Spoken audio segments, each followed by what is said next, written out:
ทฤษฎีการเรียนรู้ของท่านบลูมเป็นนักการศึกษาประเทศสหรัฐอเมริกาเชื่อว่าการเรียนการสอนที่ประสบผลสำเร็จและมีประสิทธิภาพผู้สอนจะต้องกำหนดจุดประสงค์อย่างจะแจงซึ่งมนุษย์จะเกิดการเรียนรู้ใน3ด้านคือด้านปัญญาด้านทางกายและด้านจิตใจ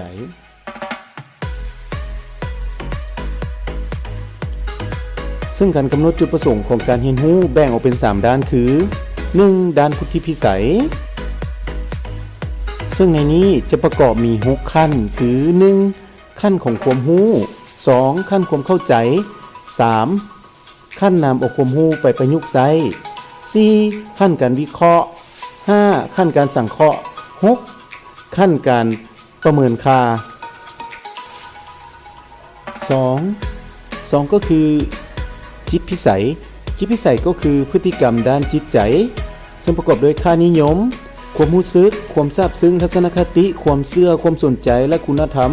พฤติกรรมด้านนี้อาจบ่เกิดขึ้นทันทีดังนั้นก็จะตั้งการเรียนการสอนโดยจัดสภาพแวดล้อมที่เหมาะสมและสอดแทรกความดีงามเข้าอยู่ตลอดเวลาจะให้พฤติกรรมของผู้เรียนเปลี่ยนไปในแนวทางที่ดี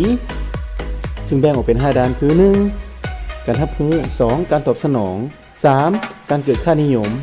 4. การจัดระบบและ 5. บุคลิกที่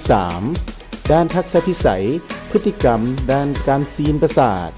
พฤติกรรมด้านนี้บ่งบอกถึงความสามารถในการปฏิบัติเวียก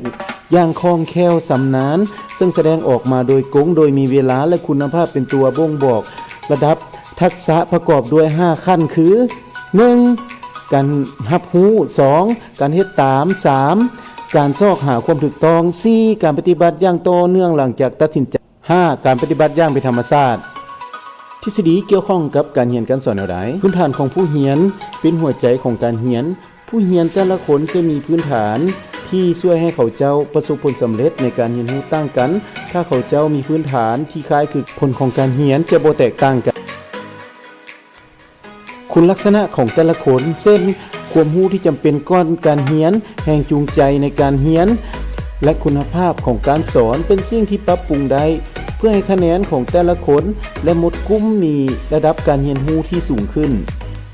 จากทฤษฎีสามารถสรุปได้การเปลี่ยนแปลงทางด้านความรู้หมายถึงการเรียนรู้เกี่ยวกับแนวไหนใหม่เฮ็ดให้ผู้เรียนเกิดความรู้ความเข้าใจได้หลายขึ้นเป็นการเปลี่ยนแปลงที่เกิดขึ้นในมันสมองการเปลี่ยนแปลงด้านอารมณ์หมายถึงเมื่อบุคคลที่ได้เรียนรู้สิ่งใหม่เฮ็ดให้เกิดความรู้สึกด้านจิตใจความเชื่อความสนใจการเปลี่ยนแปลงทางด้านความชำนาญหมายถึงการที่บุคคลได้เกิดการเรียนรู้ทางในความคิดความเข้าใจและได้นำเอาไปปฏิบัติจึงให้เกิดความชำนาญหลายขึ้นสนับสนุนโดย